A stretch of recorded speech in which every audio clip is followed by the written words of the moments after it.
taking on MCW World Champion Masaki Ryoki here to open up MCW number 6 as both competitors approach each other. Let's get rid of that cash-in pop-up there. That kind of annoys me every time. As both competitors engage in a stare-down before the match. Wasting no time, Masaki goes for the springboard, but D-Way moves out of the way. He's gonna cash in. He's gonna do it. Oh, MD, because you've not, like, obviously been here as frequently, you don't understand, like, any match where a champion is fighting, that fucking pop-up pops up every single time.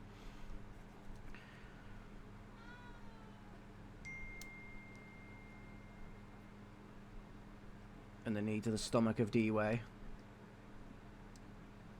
Anyone could hold it, no matter who. Sorry, I'm like, I didn't miss anything. I was in the hospital. No, the match has only just started. But, like, why are you in the hospital, Brad? Are you okay? He says a very harsh words thrown her way by a rock college. Yeah, that's true.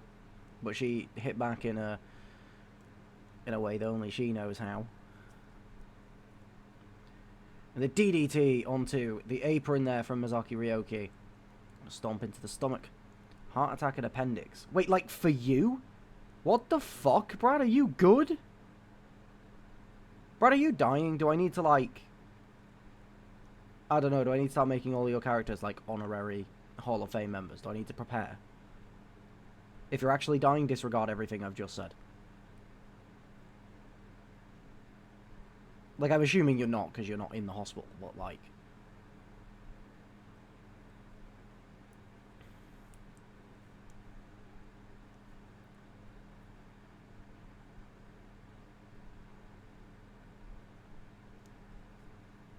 I mean, if Brad says he's okay, he's okay. Like, I'm used to this.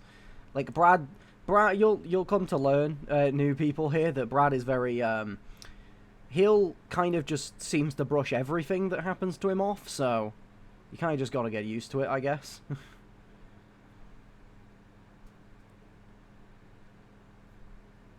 You know, our Brad's a strong boy. Yeah, literally, Brad's just counting down the days to go back to work. Honestly.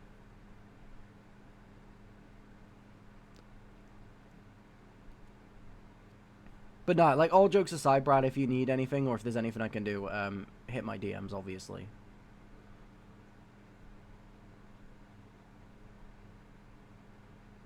That was at work when it happened. Yeah, that makes sense. Technically, can't Masaki compete in a mask versus mask match? Is that even in the game this year?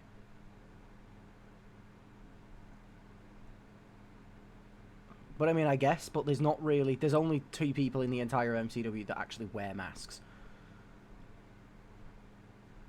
I go back tomorrow. Jesus, Brad. Maybe give yourself, like, I don't know, a day or 2? Fucking hell.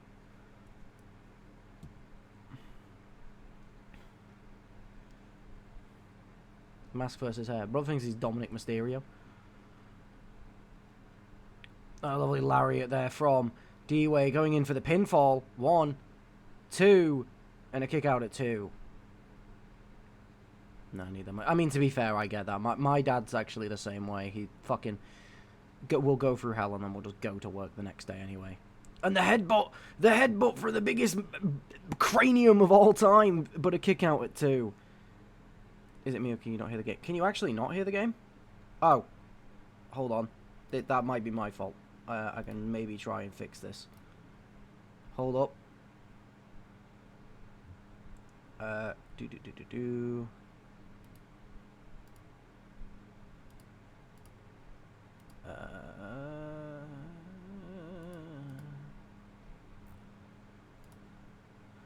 Okay, so it's not working. It's just guys. It happens sometimes, unfortunately.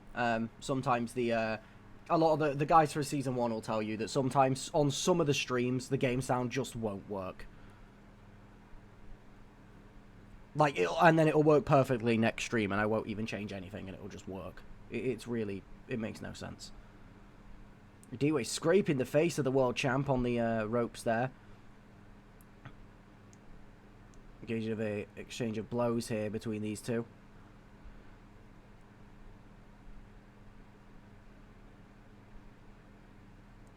Yeah, apologies for not being able to hear the game sound. Might come back midway through, but I don't know. And a kick to the face from Mizaki there.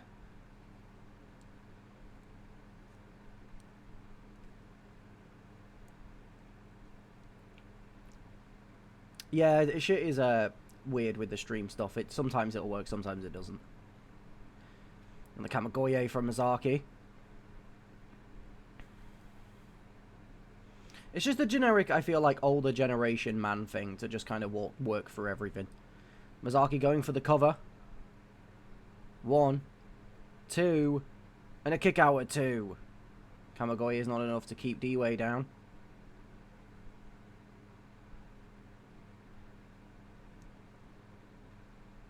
And the Black Mass, it looked like D-Way was going for the headbutt, but caught by Mizaki on the way down. 1, 2, kick out at 2. But D-Way gets right back up, met with a high knee from Mizaki.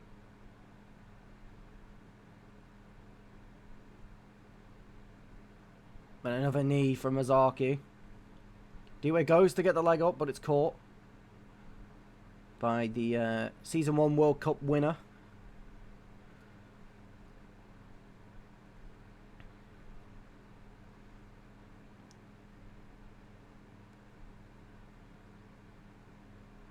D-Way with the roll-up here, trying to surprise the world champ. 1. Kick out at 1.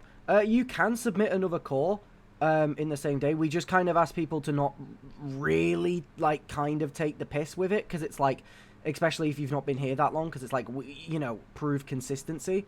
I think the limit we would usually allow is, like, maybe 2 before you, like, consistent. And the headbutt from D-Way into the cover. Sorry, I'll carry on in a sec. 1, 2, and a kick out at 2. But yeah, mainly because obviously you've not been here long enough to actually, like, prove your activity or consistency. But 2 to 3 is fine, I think. I think we'd normally do... I think it's normally 2, but if the second thing you want to submit is a full tag team, we'll let it pass, because, you know, we need tag teams. So anything more than that, we would like to see a bit of activity from you first. I mean, you can wait if you want. I mean, I'm not going to stop you. There's no rush to it. Just not saying that there's no rules against it.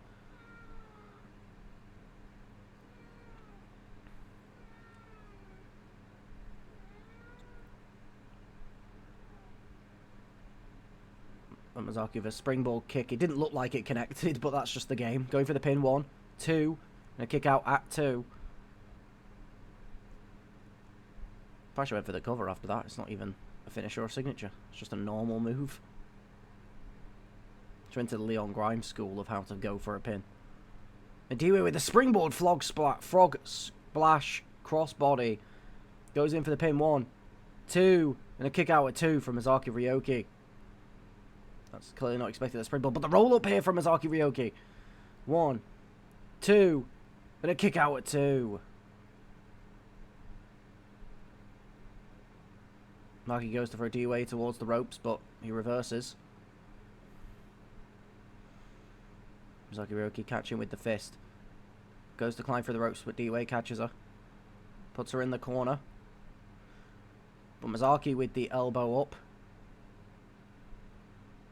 And a high knee.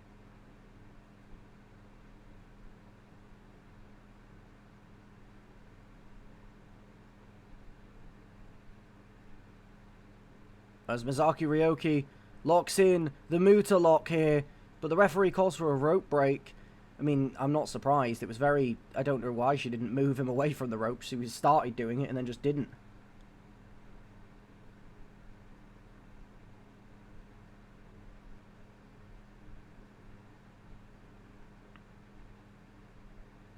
And the Black Mass from out of nothing. 1, 2, 3. The MCW World Champ defeating D-Way. It was a very solid back and forth match. But near the tail end, it was hard to see the possibility where anyone else was going to win.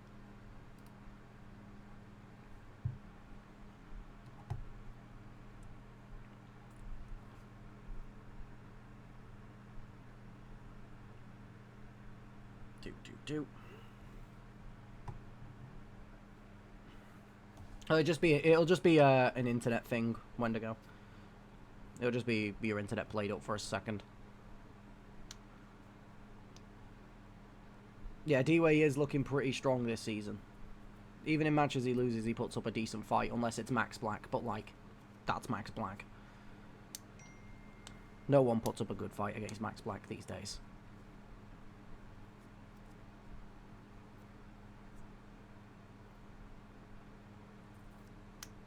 Williams taking on Kat Von K.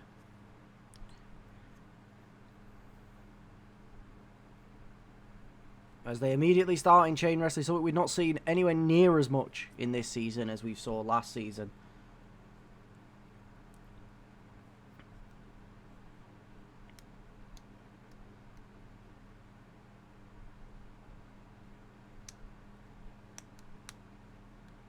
A big shoulder barge from Kat Von K there.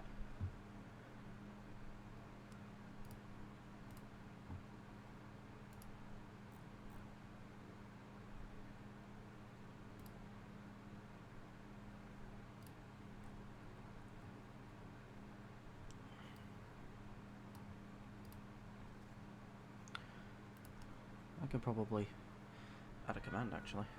Hold on. Let me try something here.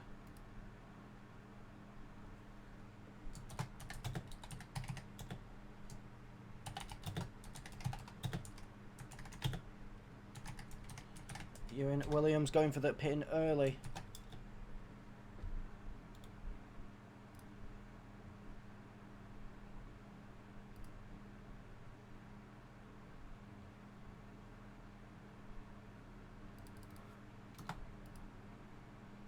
So if I go...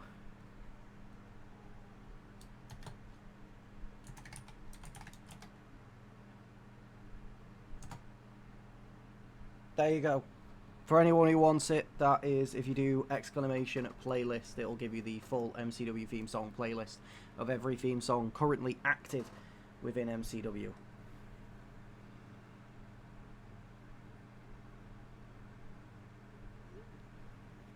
I'm assuming that the commenter, because you could hear Bray meowing in the background.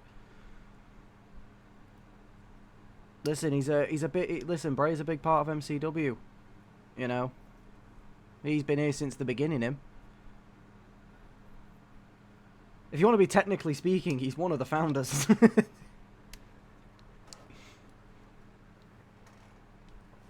Isn't that right, Bray? Yeah, good boy. Bray's actually the booker. What the fuck? Okay. Well, Kat Von K just levitated and then died, so that's nice.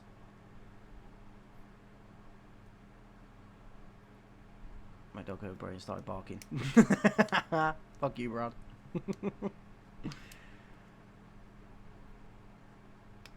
Kat Von K gets the elbow up. It's the close like, hi, Bray. Hi. You on the desk now? Okay. Do you mind getting down, son? You're kind of blocking the entire fucking screen. You get down. Either get down or sit. You can sit there if you want, but no, okay, you get down. Cool. Ewan Williams jumping over. Swinging neck breaker to take Kat Von K down. Alt F4 streak. No, don't, because Brad, genuinely, the other, like, I was trying to, when I was rendering the last upload on my video editing software, it was fucking 80% done. Bearing in mind, it takes hours to render because they're like nearly 2-hour-long videos, right? So it takes like 3 hours to render. It was 80% done, and he fucking jumped on the desk, jumped on top of my PC, and turned my PC off.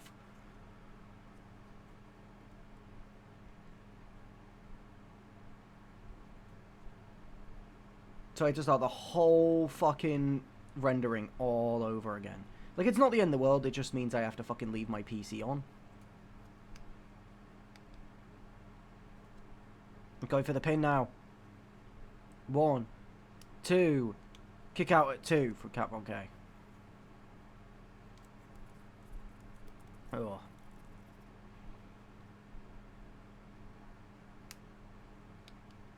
The submission maneuver hold locked in here by Ewan Williams. Will Kat Von K tap out? And she does! A relatively quick win for Ewan Williams, who makes Kat Von K tap out. That's a Dragon Sleeper. Listen, I forget the names of moves, alright? You can't... I literally say this in the how it works section, where I not only tell people that they can't have they can use custom names for their moves if they want in, like, roleplay. Just don't expect me to remember to fucking call them it on commentary, because I can barely even remember the names of real wrestling moves, and I've been watching wrestling since I was, like, 6. Well, not 6, I was 8 when I started watching wrestling, so... But still. I remember my very first wrestling show, Night of Champions 2009. Punk versus Jeff Hardy. Not only the match that made me fall in love with wrestling, but also the match that was my sexual awakening to realizing I like men, because both of them in 2009, I'll tell you something. Oof! That is not a clean win. He bloody levitated her. Oh, here we go. Into Amelia versus Pandora. I'm so glad that you agreed to change Pandora's theme, because fuck me, the old one didn't work. That works so much better. John Bernthal. You mean John Angle. Let me tell you something, man. They were in the woods. Yoshi Tatsu or the Usos with face paint had done something to me. Are we all just fucking gay? Like, or at least some variant? Because, Alex, I've known, like, or at least I've not, like, known you closely for this long, but I've been aware of your existence for, like, 2 years. Not once did I know that you liked men. Pandora going for the pin early. 1. Kick out at 1. Vladimir Kozlov, the way he said doubly gets our juices flowing. MD, the thing is, I know that obviously that's a joke, right? But it's so funny because you are, based on this chat so far, you might actually be the only straight man in this chat right now. You might be the only straight person here. And even then, I know that I know your inhibitions go out the window when Jensen Ackles steps forward.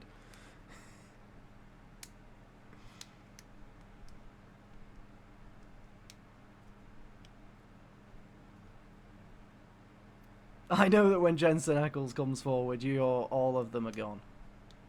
You see Sawyer Ace trying to put a kendo stick in the ring there for Amelia Hayes, but referee spotting it, removing it from the ring.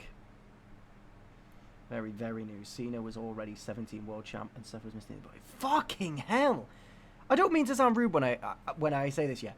Are you old enough to be in this Fed?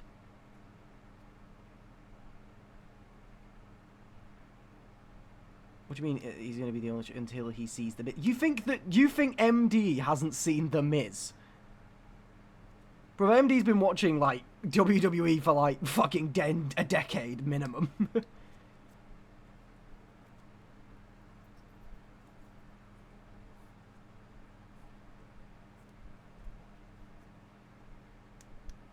Yes, I am 18, just very new to WWE. Okay, I just have to check. You know. But hey, fair enough, I guess. Wasted no time joining a Fed, though, I'll tell you that. Fucking hell. Yeah, to be fair, there's not many modern wrestlers that I find attractive, to be fair. I think maybe Karrion Kross, now that he's got long hair. I do like the Karrion Kross.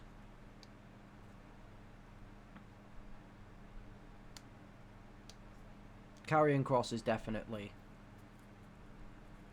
attractive to me. I mean, I still find people like Punk and Jeff Hardy still attractive, but just more like in a DILF way. And... oh, you know what? Drew McIntyre. That's a man right there.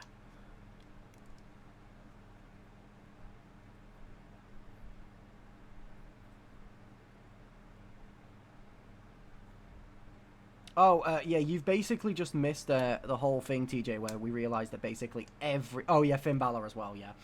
Where we've all realised that basically everyone in MCW is gay, or at least bi, barring like 2 people. Nah, it's all good. You don't have to apologise, TJ. There's no way I was saying. The gay community. And one of the two. That ain't then. Yeah. I think there's probably more than two. But. Because I know MD's straight. You've just said that you're straight. And then there's just a couple people I just actually don't know the sexuality of. So maybe they're not.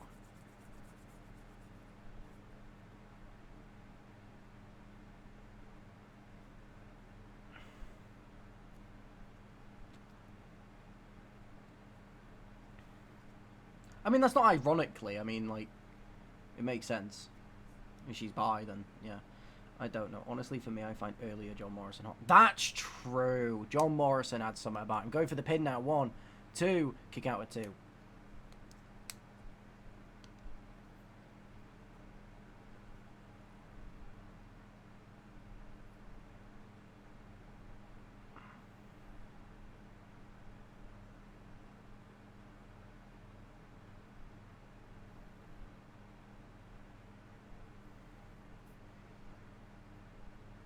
John when he was Johnny Nitro. Yeah, I just got weird taste because my wrestling was Nia Jax and Gunfer. My awakening was a bit. Jesus Christ. Yeah, maybe. Yeah, you know what? You listen. You can have them. What match results have I missed? The opener, Mazaki beat D-Way, and then Ewan Williams won his debut against Cat Von K. We're only on the 3rd match of the show. I'm so sorry.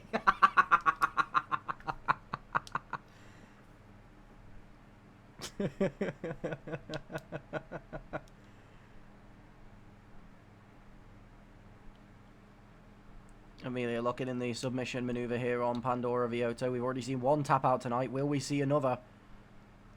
She's struggling to break the hold, but it looked like Amelia broke the hold.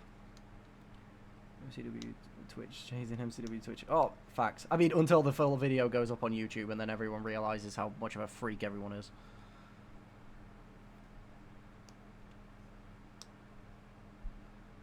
Amelia Hayes, though, looking really strong in this match here. Can't remind anyone Shark Boy, actually. Now, the Red Rooster. Let's get talking. Let's get talking about the Mountie.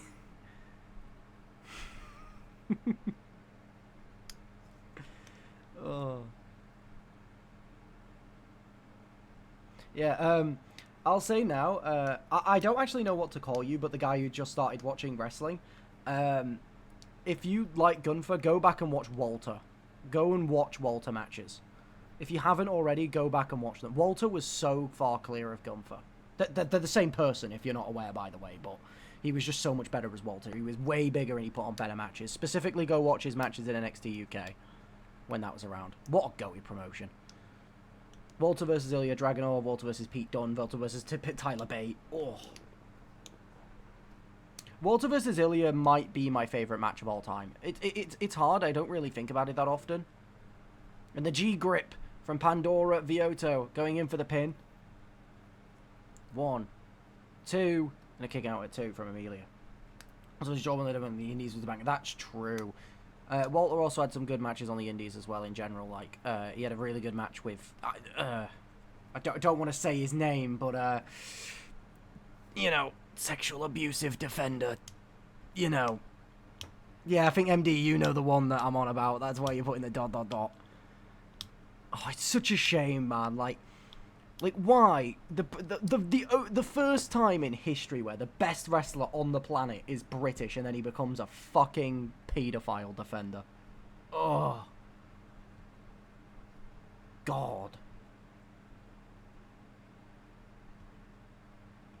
So annoying. Can't wait for him to win the AEW title. Oh, yeah. I mean, no, like, if we're going to be completely honest... oh, no. I'm talking about Will Ospreay.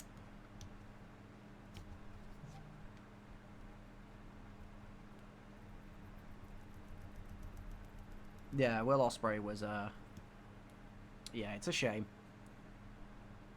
I literally, as well, you know what the thing is? If for you guys that remember in Season 1 when I went to the wrestling convention with you know, my partner at the time. Fucking, it was like a week before the fucking, he did the whole fucking Eve shit with fucking Paul Robinson, and I got like a magnet of him for my fridge, and I fucking threw it away, because, oh. No, not Marty Skrull. No. Not Party, as in Party Marty. Yeah, rest in peace, Party Marty. Former MCW World Champion. And a big pop-up punch there from Amelia Hayes, going for the pin. 1, 2, 3. Kick out at 3. Not kick out at 3. A pinfall for Amelia Hayes. She's now 2-0 in MCW, and a very impressive win there. I'm going to actually have to watch these matches back before I do ratings as well, because I've fucking forgot this stuff. I'll allow that. Marty Skrull was the shit, then he was out. It is a weirdo. Yeah, it happens a lot. I mean, I was going to say you don't know who Will Ospreay is, but then I was like, you have just started watching wrestling.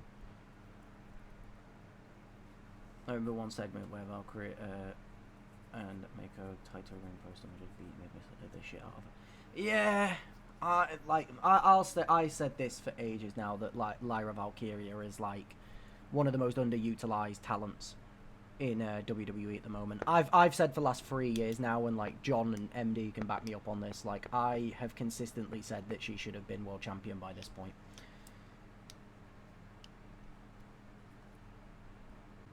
Alrighty.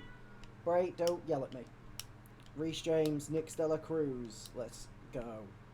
Why should remind me of Kevin Thorne's manager? Bro, I could not tell you a single person that was a manager in WWECW. Someone says the American Dream, clearly British.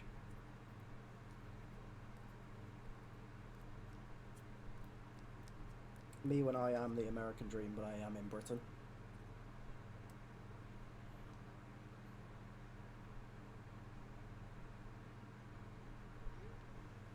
Reece James, yeah, that is his name. Yeah. Don't worry, MD. You're late to it. We made a bunch of jokes about it last stream. We literally said hopefully he doesn't get injured in his debut. I mean, I knew Reece James was a little bit light skinned, but that's it's got a bit crazy now. Okay, American nightmare, but he's clearly African American. No biggie. Yeah, I guess.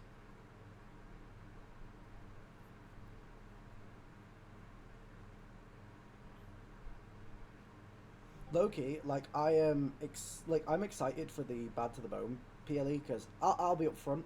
I have we do already have the full show booked, but I do also want to get through it, because God, I'm so excited for Brawl for All. Get the Rumble out. Oh, always love a Rumble. And let's just hope that Andre Cruz doesn't just stand outside the whole time.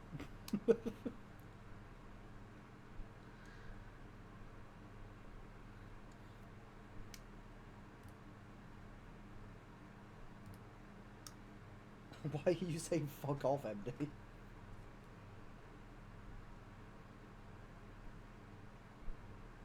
Oh, because of the Andre Cruz. The winner doesn't abandon the very next day. That's a good point as well, Alex. That would be great if the winner of the Rumble doesn't leave the server the week later.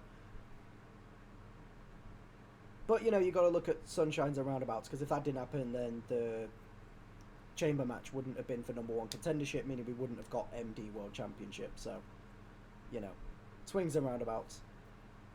I mean, at the end of the day, really look at it from like that perspective. Who would you have rather had champion in that point in the season? Would you have rather saw MD win it or Elijah? You'd have rather MD, right? Like, there's a reason he won Wrestler of the Season.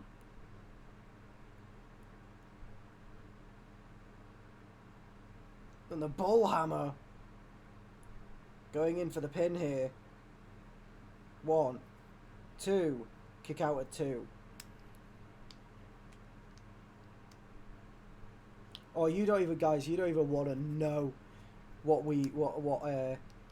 because we also discovered the reason as to why Elijah left, and my God, it is hilarious lore.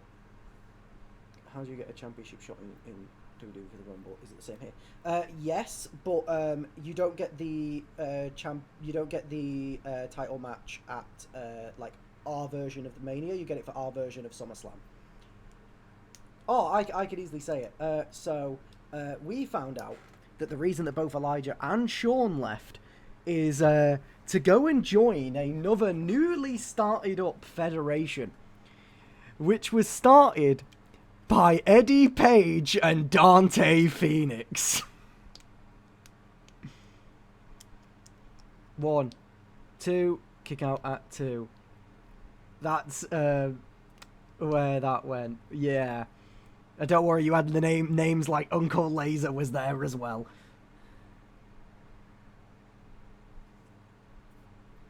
Oh, I find that so hilarious. Also, so MD was in their server for a little bit just to like, because he got invited, and he was like, oh, you know, obviously he wasn't going to join, but he was like, oh, I want to have a little look and see what they're doing. They had like a major role play of like, I think it was Sean against Eddie Page, or like Sean versus Dante or something, and one of them, and they just kept bringing me up in their promos. Like, they just, like, I'm so rent-free in their head. Bear in mind as well, at the time we discovered this, Dante and Eddie had been out of MCW for about 8 months. Like, it had been, like, a while. And they were still cutting promos, bringing my name up. Insanity. Like, not my current name that I go by, which is Shaw, but you know how, like, you guys that are there from Season 1 know that I used to go by Life. They kept making references, but you could tell it was about me because they'd spell it that way. But I just think it's hilarious because it's just like we you know, MD did a little looking around and their whole fucking fed is just like the most messy shit with like no cohesion. You know? Like, I don't give a shit. I find, well, they don't have a merch store or a letterbox. We're levels ahead, yeah. Or a spreadsheet. They don't even have a spreadsheet, and that's like the basics.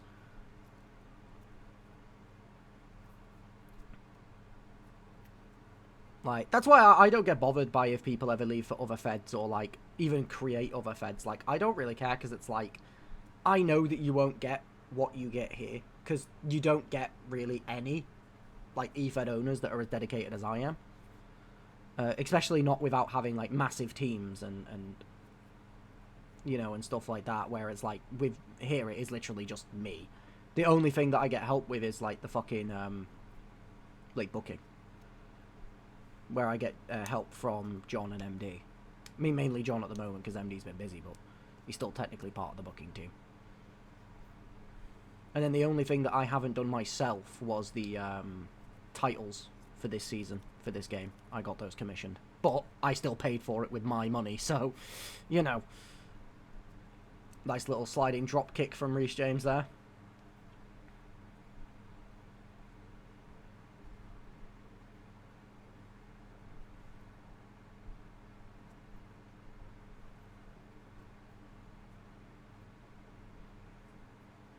Nick Stella Cruz got him up.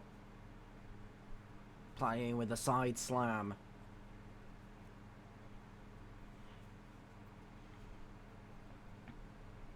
And the Mexican Destroyer. Surprised we don't see that more. We are an indie fed after all.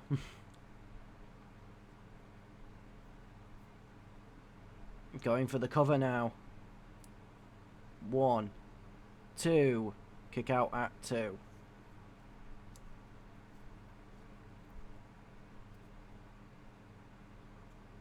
And a spinning kick to the back of the neck into a pin again. 1, 2, and a kick out at 2 from Reece James.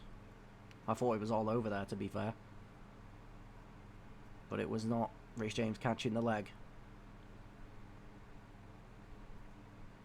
And is he going to be able to capitalise with the cover?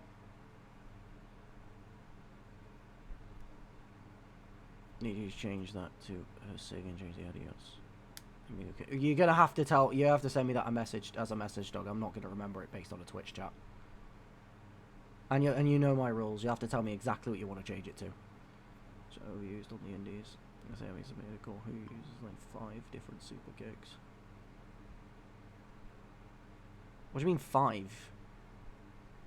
I'm a bit confused, but alright. Also, I swear the call that you submitted doesn't even use super kicks. It's like coup de grace and shit. And stomps. Did you just call John Doug? No.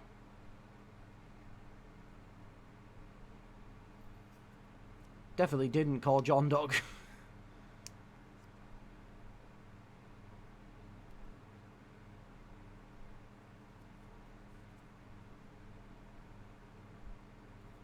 No, but, I mean, welcome though, Doug.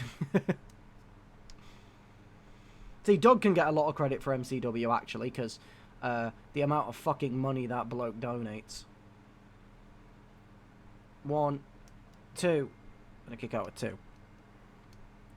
He has saved MCW on more than one occasions.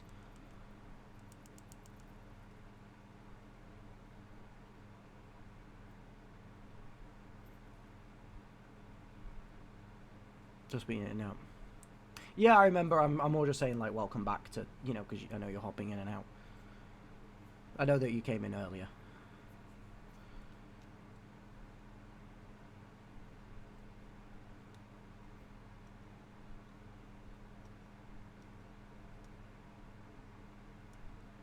Reece James gets the knees up. It's been a good little match between these two. SNO more impactful than Patrick Dunn. I have just one question for every person in this chat right now. Who the fuck is Patrick Dunn? And the bullhammer once more from Reece James. Goes for the pin. 1, 2, 3. Reece James 2-0 in MCW.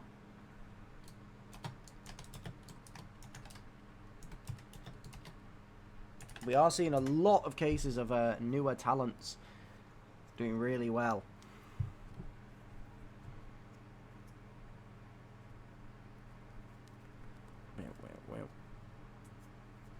I still remember when he joined mid-match and it was Kim Minji versus MD and you died laughing.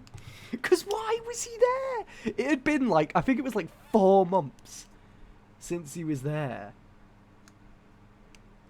It was like 4 months since he was there and he just kind of and he just stopped. It's hilarious. I love it. Ads. Oh, Brad, it's because your subs run out. Damn, bro didn't resub. That's what it is. Oh, but it was so funny. It was like 3 months. He became a bit of a cult lore and he just left. Same. And Zogbier, MD. Gotta be Charles and Zogbier. Matteo Debussy, skills, goals, and highlights. Stephen Nzonzi. What a name. Nah, you gotta go more niche, man. You gotta go more niche than Nasri. I'm talking Emmanuel Riviere from Newcastle. He played like 4 games.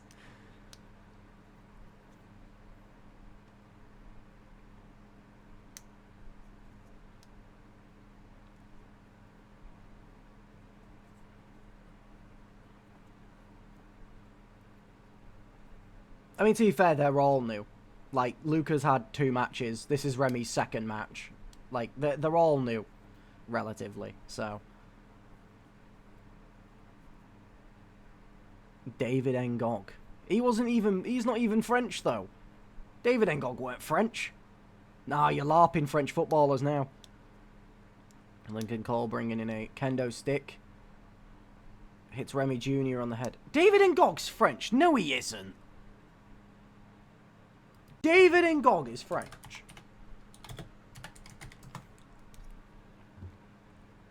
Oh my god, he is French. Fair enough. Yeah, you know what? Fair Fox, I did not know he was French. I really didn't. I thought he was like fucking... I thought he was Belgian for some reason. Like either Belgian or Dutch.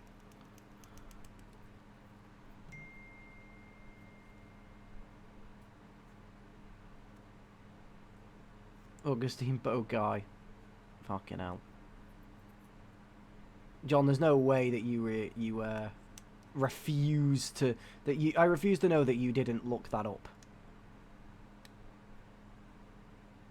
The one Finnish guy who looks like Brock. What fucking Finland footballer looks like Brock Lesnar? What the fuck?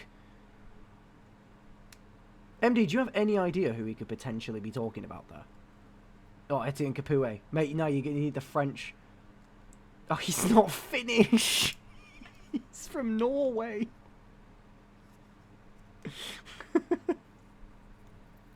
Erling Haaland's from Norway. Mate, Etienne Capoue and fucking Eunice Kabul fucking used to give me the dirtiest perfect link non-rare golds in like FIFA 15 Ultimate Team. Oh. Put them in a little triangle to get all the chemistry. I'd have fucking Capoue, Kabul, and then like Jose Holamas at left back. Little green link triangle. Oh. Clinton Njai. Actually, not even French anymore. He represents Cameroon or Senegal. One of them. Luca Myers trying to break up the pin there with a dive from the top rope, but doesn't succeed, but breaks up the pin at 2 anyway. St. Etienne scored against me. FC2. Yeah, alright, fair enough then. Pre-nation change. We're going to go with him. I'll go with Sidibe. Oh. Nah, it's not niche enough, Alex. He's well known. He's won a World Cup.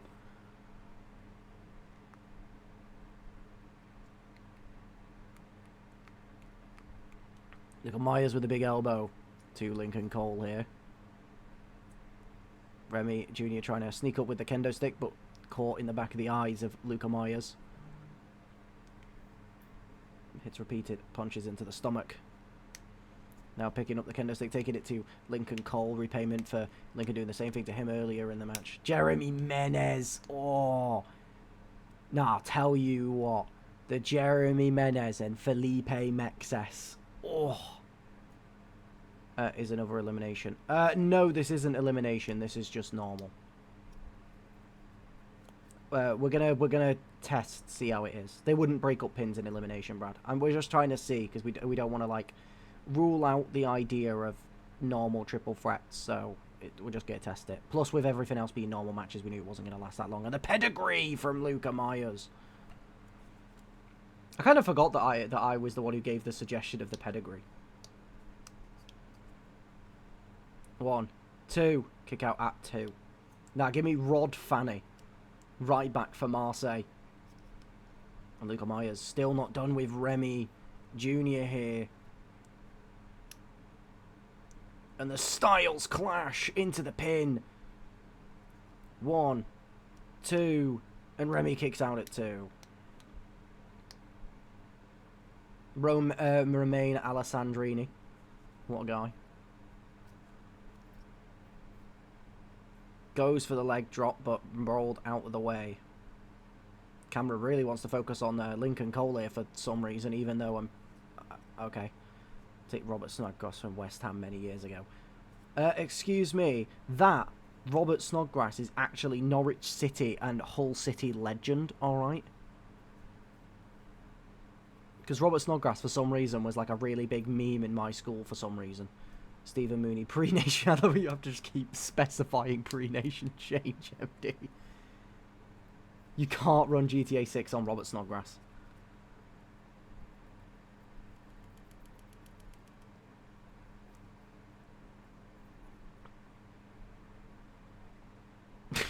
Brad, did you just look up, like, World Cup players or something?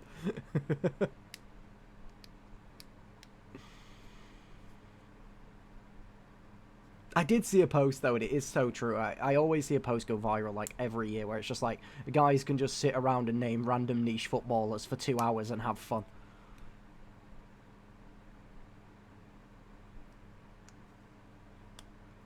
People since he came out of school, they started calling me Alex Hunter and treated me like a celebrity. I think, Alex, I've seen what you look like. I think that you may look slightly different to Alex Hunter.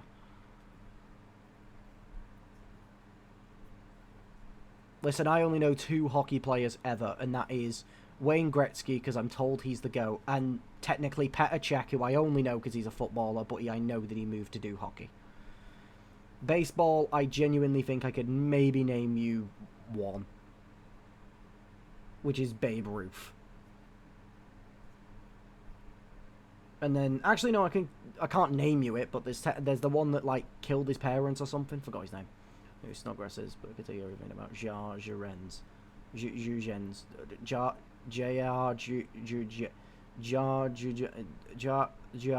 Fabian Delph. Yeah, you know what? That's the one.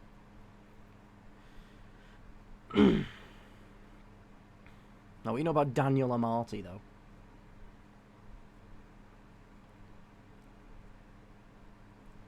Jumping clothesline, but met in the back with a steel chair from Luca Myers. Jefferson Farfan.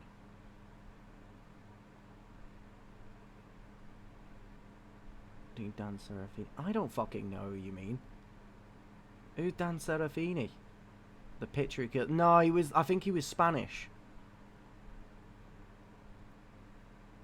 But honestly, I don't know. He could be like an American football player or something. I don't know the difference, really, in, like, some of the names. Like, I know some names, but I don't know who they are.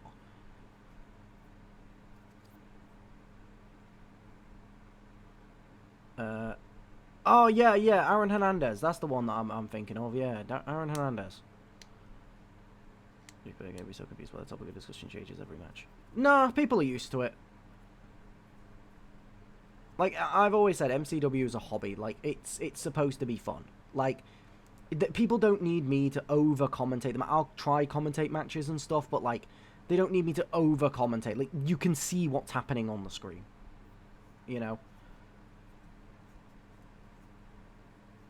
The difference with MCW is it feels a little bit more interactive rather than just, like, you're just watching TV and can't interact. 1, 2, kick out Act 2.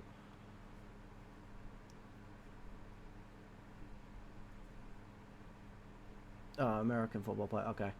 Honestly, there's not many American football players I know, and pretty much all of them I know from either some form of football relation or, like, wrestling. 1, 2, and a kick out at 2 from Lincoln Cole. Because, like, genuinely, American football players, I know... I know Tom Brady, because, again, I'm told by people he is the GOAT. I know O.J. Simpson was one. I know J.J. Watts, because he owns Burnley FC. Also, Tom Brady owns Birmingham City. And then I know fucking Pat McAfee, because he's in WWE.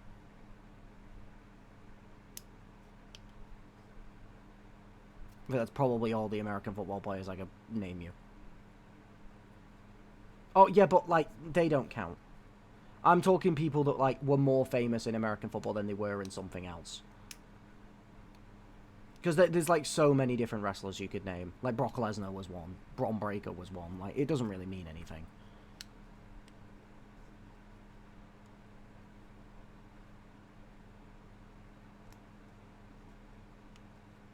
Who's someone who played for your club through their youth system and academy but never played for their senior squad? If you're a City fan, me. 1, 2, 4. Kick out at the last possible second for Remy Jr.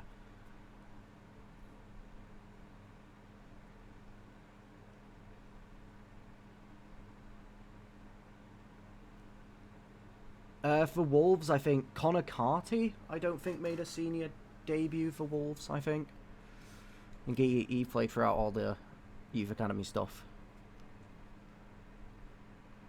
Yeah, it was a style clash onto the hammer. Brutal. Lincoln Cole hitting Remy with the kendo stick, trying to steal the win on his debut. 1, 2, and a kick out at 2 from Remy.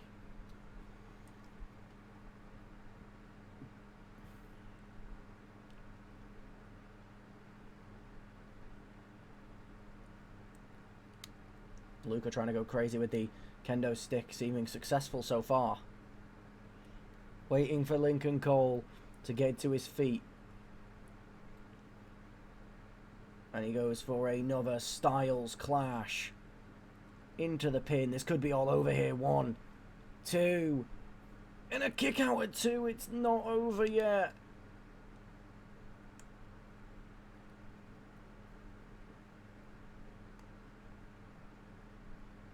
Well, no, John. Think about it. You supported Man City. Who's one person you know that was in the Man City academy and was in the youth setup and never made a professional game? Come on, John, you've got this. I'm sure you know. Come on, John. I'm sure you've got a better answer than D'Amico Dehaney. You know, surely you may be a more personal choice.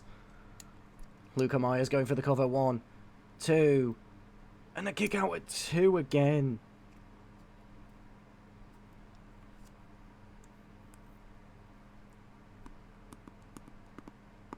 Yeah, well, fuck you, John. And the pedigree from Luca Myers doing everything to try and get this win. Lincoln Goldo getting back to his feet to break it up. I will say Luca's definitely been the strongest performer in this match, in my opinion. And the double foot stomp. Grabs the kendo stick, but Remy Jr. gets back up. And another double foot stomp. Now the kendo stick to the back, cracking it over the back of Remy Jr.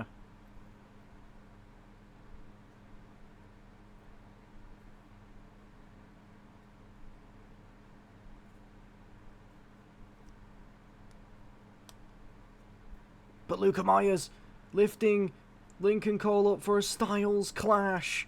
Into the pin, looking for the win once more. 1, 2, 3. Luca Myers picks home the win. What a performance from Luca Myers. I mean, I said he was probably the strongest performer in the match. And he proved that here. As he takes home the win.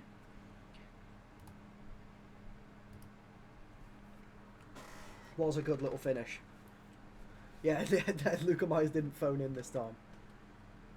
It's actually a pretty good triple threat, to be fair. It didn't go on too long as well, so, you know, there's that.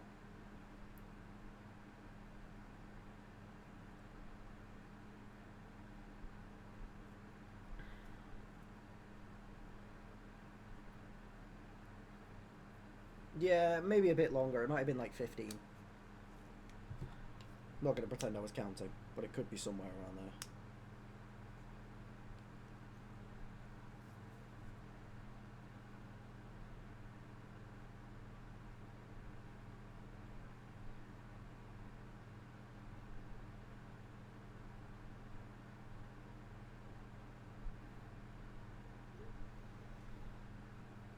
Tag teams seem like the mood killers.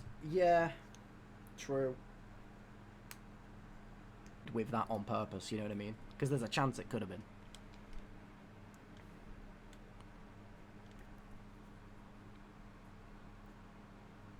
The Desmond Sap immediately with the running pounce.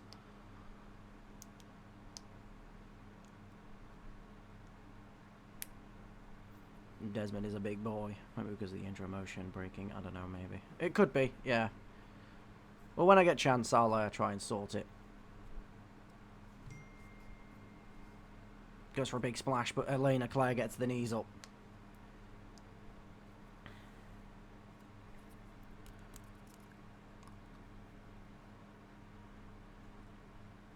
Elena Claire running, big drop kick to the chest of Desmond Sap.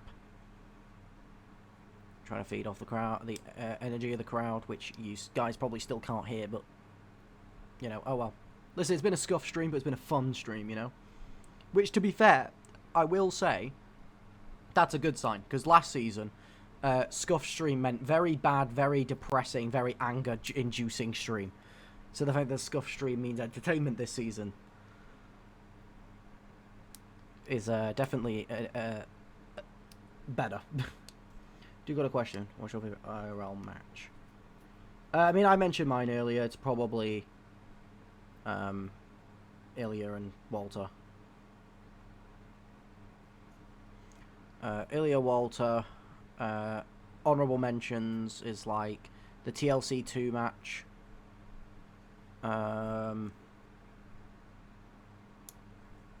Sadly, again, because of the paedophile defender. But Will Ospreay versus Michael Oku, because I saw it in person. It's the best in person match I've seen in person.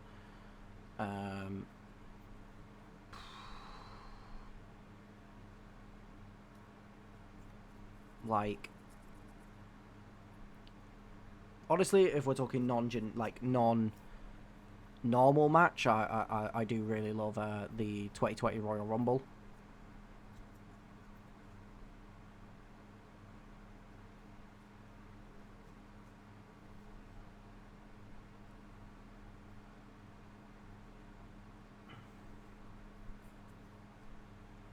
But, like, honestly, I've not seen a lot of, like, the best or generic best matches of all time. Like, I'm a bit uneducated because I grew up where like growing up in England, like a lot of wrestling was like very difficult to see. It was very difficult to find. So I actually need to. I think me and MD were talking about that, where like we both haven't really seen a lot of the best matches of all time, and we need to like actually like set aside time to actually watch them. Codebreaker from Elena there. I miss Rumbles when they had legitimate surprise returns and entrances. Yeah, now it's like, oh, cool, Powerhouse Hobbs debuts.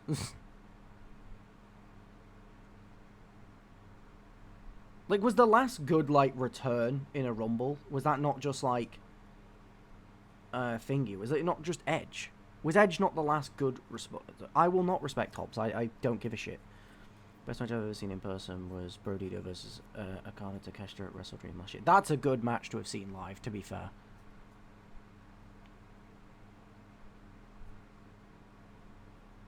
England for a few months after my first year of college. I want to check out the UK Indies. Yeah, Rev Pro's worth it. It is worth it. I've been to 2 Rev Pro shows in my life, which was obviously the one with, you know, Osprey Oku on it, and then the one that I saw with MD.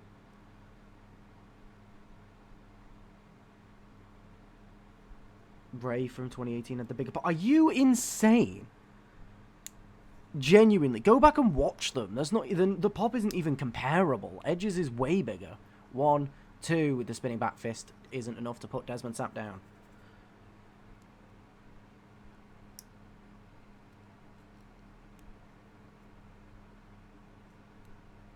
Yeah, it's fair enough if you're not an Edge fan, but that doesn't mean you can just rewrite history. It's arguably the biggest Rumble pop, the only one that, like, in terms of actual pop that rivals it was John Cena at Madison Square Garden. Another codebreaker from Elena. She's had a strong performance here. AJ's debut was crazy to watch. That's true. Could come back. Whenever nobody knew if AJ... Yeah, exactly. Swinging neck breaker. Or jumping neck breaker, sorry. From Elena Claire. And once again, as she did last week, looking to pay homage. But the homage is broken by Desmond Sapp. It would have been huge. The problem is Christian wouldn't have got that. He would have got a pop, but it wouldn't have been like... crazy. It wouldn't have, because he wasn't treated like a massive guy in WWE is the problem. So it's like he honestly wouldn't have gotten the biggest of pops. Like he might not have even cracked like top 10, honestly.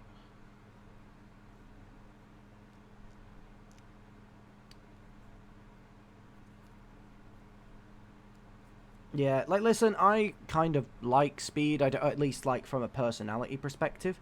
I don't care for, like, I don't really watch the content, but he seems like a nice guy. I just, like, it is the thing of, like, I just don't really care for having non-wrestlers in wrestling, especially getting spots that, you know, should have been for wrestlers, like a Rumble, for example. Like, it just kind of bores the fuck out of me. Like, as much as I really do not like the guy, I really don't like the guy, at least Logan Paul's there week in, week out. Like, at least he's... like, obviously he's injured now, but at least he did wrestle, and he was there week in, week out, and he was putting in the effort. And he has been putting in the effort. Like, I don't like him, but it's not like... I think it's a bit easy now where it's like... You know... He's not just a... Like, I don't know, I feel like he's been around long enough now that he's not some kind of... He's not just, like, an influencer. Like, he is also a wrestler at this point. The choke slam from Desmond Sapp into the pin. 1, 2, kick out at 2. It's not that it's not up his alley. I think it's just Speed's in too much of his prime of his actual streaming career. You need to remember Logan Paul joined up WWE when his career was like kind of pretty dead. Like he wasn't really doing anything. Like he hadn't done boxing for like a year or two. It's not like he was fucking doing vlogs or anything anymore. Like he was not long off the back of the crypto scam shit. Like, you know what I mean? He needed something to try and keep his relevancy up. Whereas Speed is not struggling for relevancy. Speed does not need WWE. I don't mind Trick Williams and Lil Yachty because that's the era of wrestling I don't mind celebrities being in. I don't mind celebrities playing like a manager role.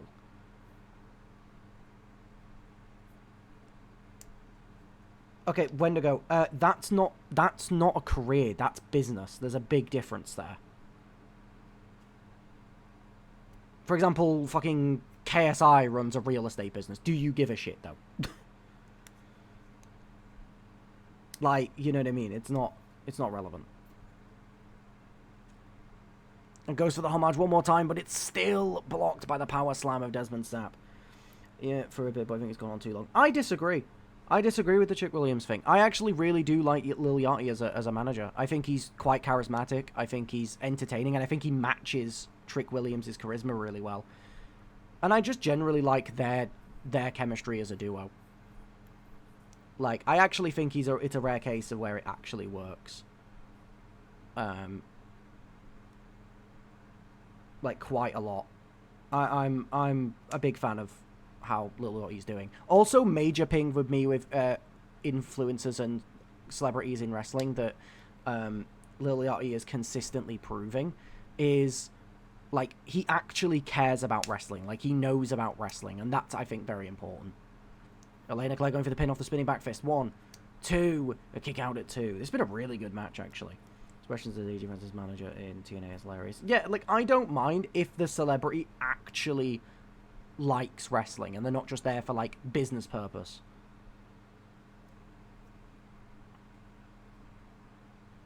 Because, like, you can see footage of, like, Lil Yachty in crowds as a fan before he was famous from, like, the fucking 2000s. Like, he actually cares about it. And the torture rack submission locked in on Elena Claire.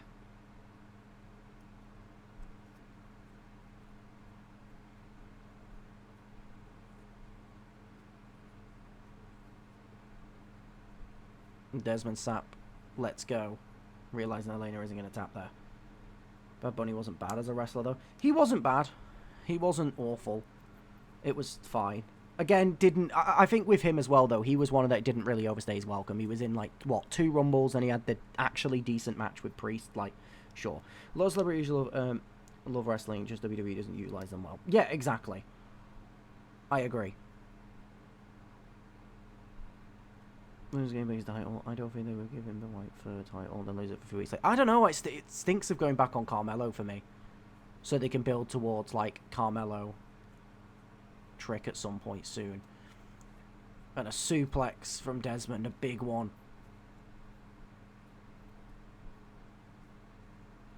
Into another suplex. This is brutality here.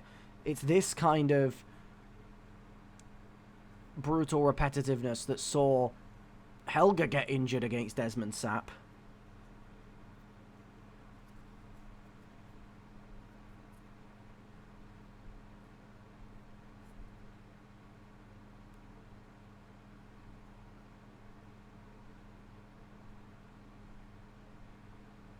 EK.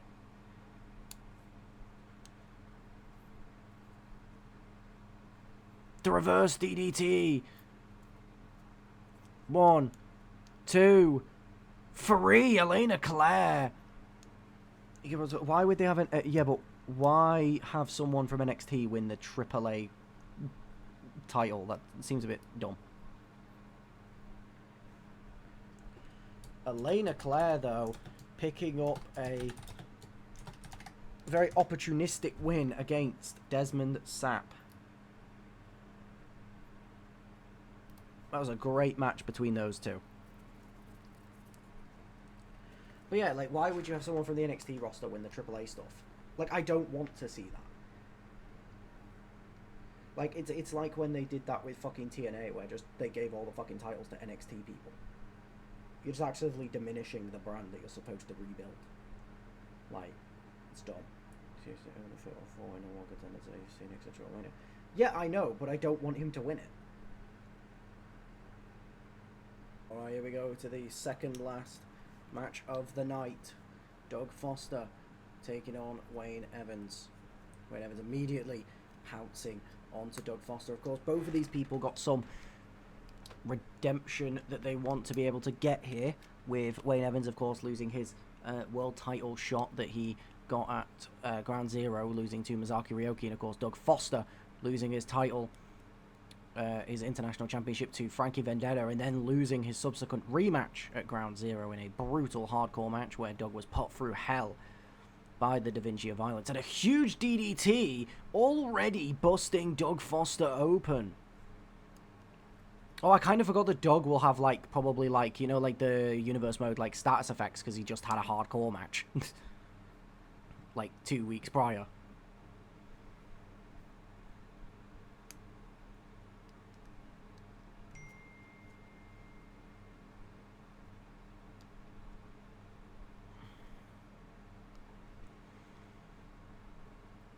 Clothesline from Wayne Evans. Also, John, are you good to call after stream as normal to book next show? Because I won't be able to call you tomorrow because I'm spending all day with Hunter.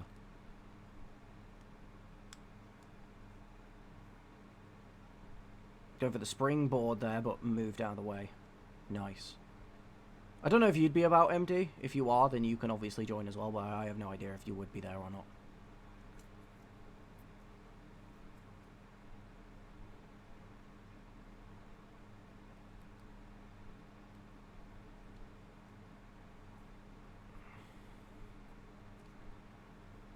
I mean, Angel losing to Danhausen isn't really that big of a deal, is it? Let's be honest.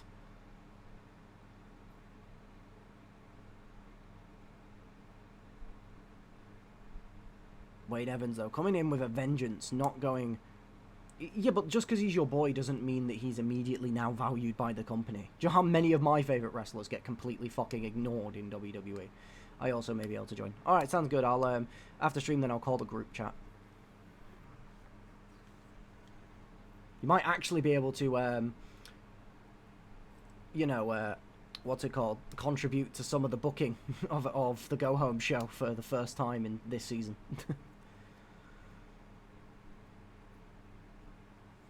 There was a chance in the Thunderdome era. That's what I mean. Like, fucking Angel had his, like, chance years ago, and it didn't happen. Wayne Danhausen was a really good... No, he wasn't. No, he wasn't. He was average. He was fine. He was not a really good wrestler. Let's not overhype Danhausen here. He was fine at best. He's like the same... He was the same... No, he didn't have potential. He was too old to have potential, Doug.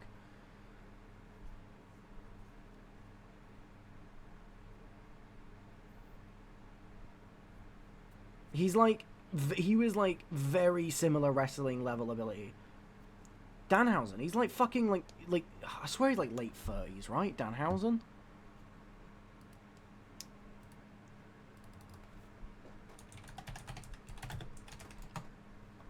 He's 36. He's 36.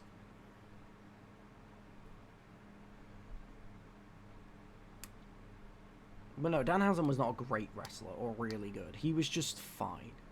He had like the same level of wrestling ability as like fucking LA Knight.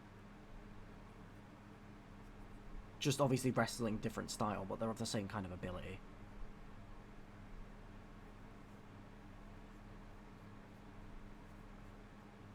Doug Foster now trying to getting some momentum back in this match here. The side slam into the pin. 1. Kick out at 1. And WWE are like mid to late 40s right now. Yeah, but I'm not going to promote that. That's fucking stupid. It's one of the main reasons I like never really watch WWE anymore. Outside of, I'll watch the PLEs. 1 after a signature. I mean, to be fair, Doug, We're trying to kind of see how you do against the higher rated talent. The higher rated talent do kick out of one out of a signature. Like, that is just what happens. You know, like Wayne Evans in game is currently 92 rated. Like,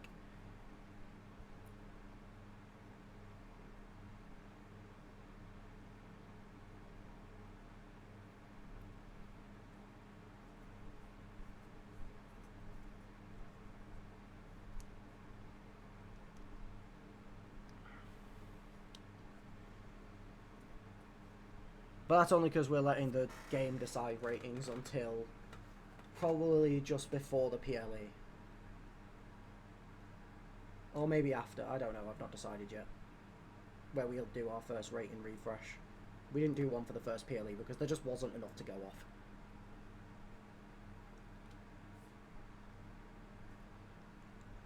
Big uppercuts. To a drop kick from Wayne Evans. Wayne Evans climbing to the top rope now.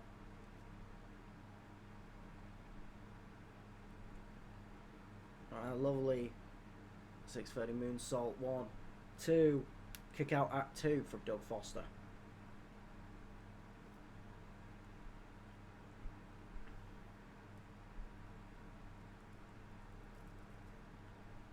Now locking in the submission here. The figure 4. Will Doug Foster tap out to Wayne Evans' figure 4?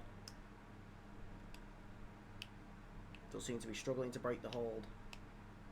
But Wayne Evans broke the hold by choice, clearly realising someone like Doug Foster doesn't tap easily. Doug Foster getting the elbows up.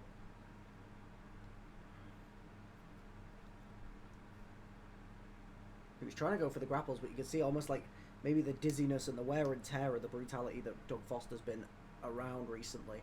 And a huge power slam from Wayne Evans. 1, 2. Kick out at 2 from Doug Foster.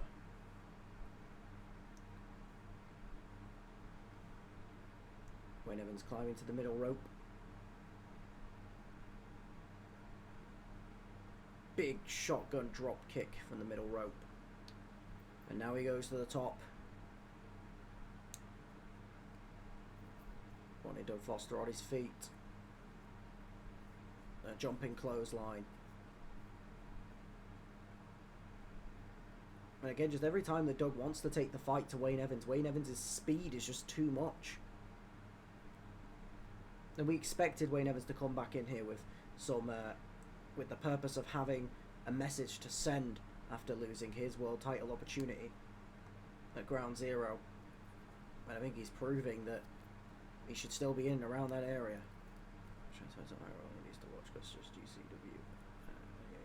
I have never heard of that in my life, but it's probably American. 1, 2, and a kick out at 2 from Doug Foster. We do know Doug to be a very resilient man. And the roll up from Doug here, trying to steal the victory. 1, kick out at 1.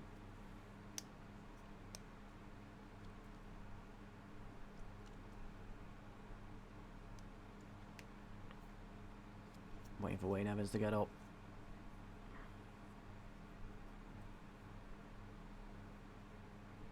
Putting Wayne Evans down, in for the pin, open to end things. 1, 2, kick out at 2. Called MCW, you should give it a watch. That's what I've heard.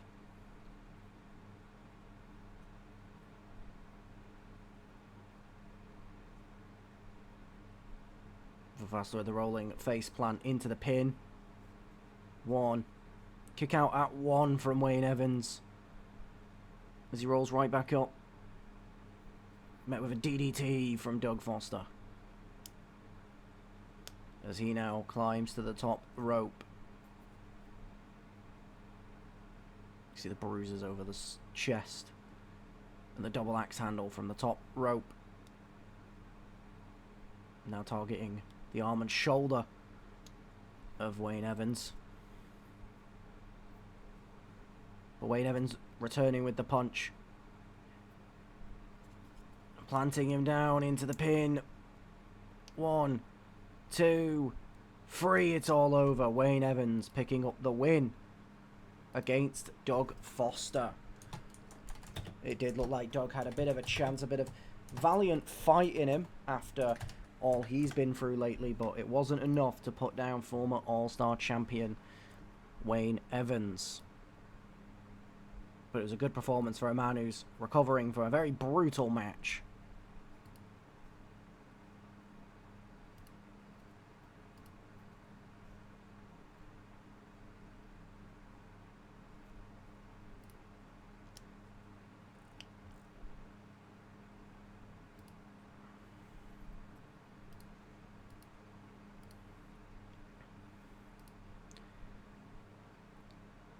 Oh. No, but that's Doug for you, though. He'll fight and he'll fight. He's got a big heart. That man does, and will fight through anything.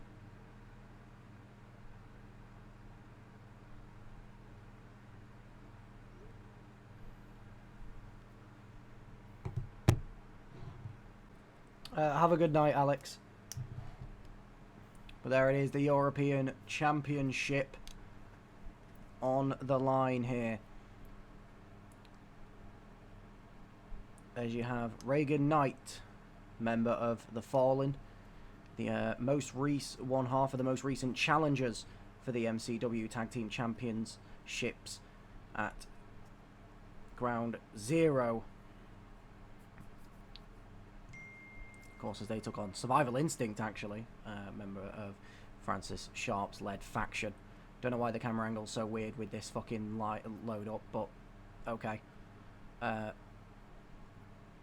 you also have trying to take that belt away from the current European champion, Francis Sharp. A man of many accolades himself.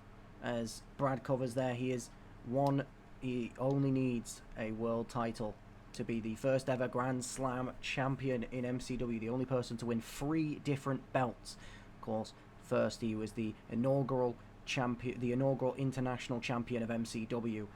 He was then in part of the tag team of him and MD Silver, who dethroned the longest tag team champions in the Blood Devils before he shockingly turned on MD Silver with the formation of Survival Instinct.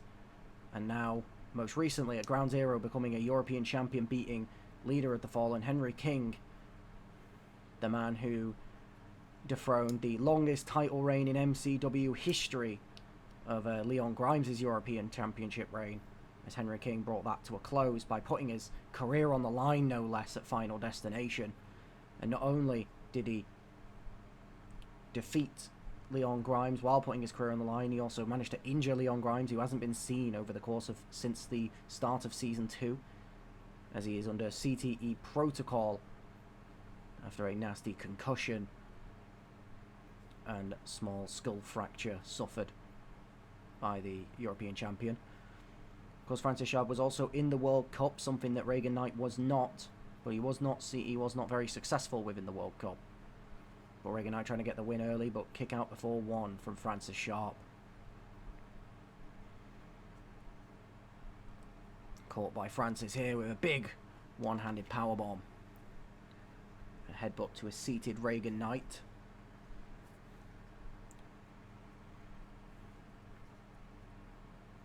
But it is worth noting, though, that Francis Sharp did lose to Desmond Sapp on Desmond Sapp's debut.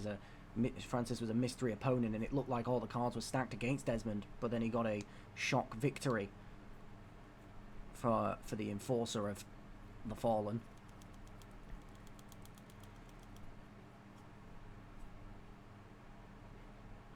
Henry did slightly call him out for that as well in the advance of the Ground Zero title match, that, you know, he couldn't beat Desmond, so then he felt the need to go after Henry. And could you see more of that here as well, where he's, you know, taking on Reagan from the Fallen? You know, you don't see him jumping to go after Desmond. But also maybe he could just be proving that he can individually beat every single member of the Fallen. And you have to wonder if that'll end with Desmond Sapp, or if he'll be scared to go away. I have a question about cause. I know giant art tape isn't allowed, but is there a height limit? Okay. We like to avoid the max, mainly because we have a guy in the Fed that is already max height, and that is kind of his thing. The accolade locked in from Francis Sharp on Reagan Knight here. But Reagan Knight's slipping out from underneath the legs. So maybe just don't go like the actual max, but yeah, because there is someone who's like entire thing in the Fed, is it? And the spear from Francis Sharp. 1, 2, and a kick out at 2 from Reagan Knight.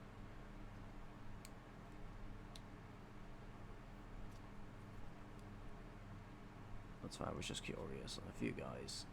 Got a few guys on the tall side, just not max. Yeah, ironically, the person who's max height is called Max Black. He's like the main thing.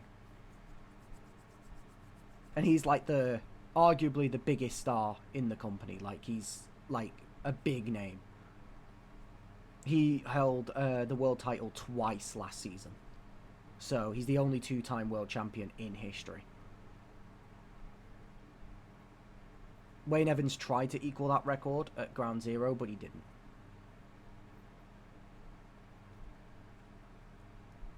So he also has the longest world title reign as well. Like, he held it most of the season. Like, pretty much, I think, I could be wrong when I say this, but I think there was only maybe like 3 PLEs this last season, or maybe 4, where he wasn't a world champion. Reagan Knight not shying away to take the fight to Francis Sharp. One-legged drop kick there to the chest of Francis. Francis rolling out of the way of the sliding clothesline. Throwing Reagan Knight towards the ropes here. Dropping underneath. And now going for the pin. 1, 2. A kick out at 2 from Reagan Knight. He also had a diverse reign, winning in Iron Man and 3 stage of Hell match. That is true. Yeah, he did have the only 3 stage of Hell match. I did actually forget about that. He also won a Battle Royal when he lost the belt to actually become the #1 contender for the World Championship as well. You saw Reagan Knight try and use the top turnbuckle there, which clearly a tactic she would have learned from someone like Henry King, known for his uses last season with like the brass knuckles. And a lariat there from Reagan Knight as she goes for the cover to try and secure the European Championship. 1, 2, and a kick out at 2. See, she had one hand on the title after that maneuver.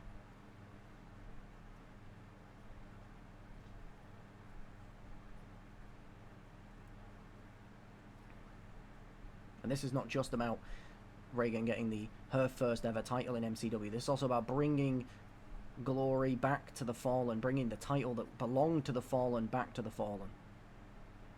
Francis Sharp getting the max distance he can, goes for an uppercut, but elbow up by Reagan Knight.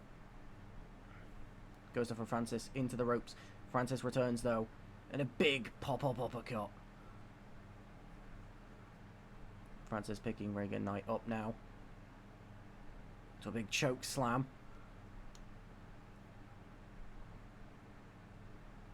As he moves Reagan Knight away from the ropes. As he locks in the accolade for a second time. Is she going to be able to escape? The referee calls for a rope break.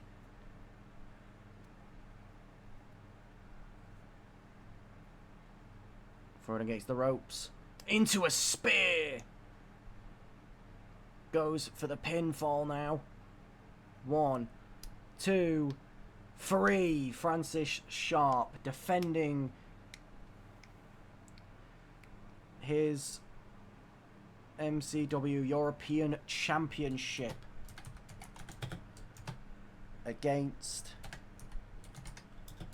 Reagan Knight of the Fallen.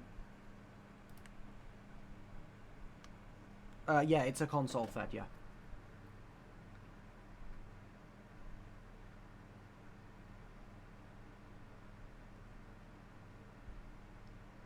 Like, it's one of those, like, yeah, running it on PC would probably be easier for me, but, like, we'd have less members. More people play this game on thingy.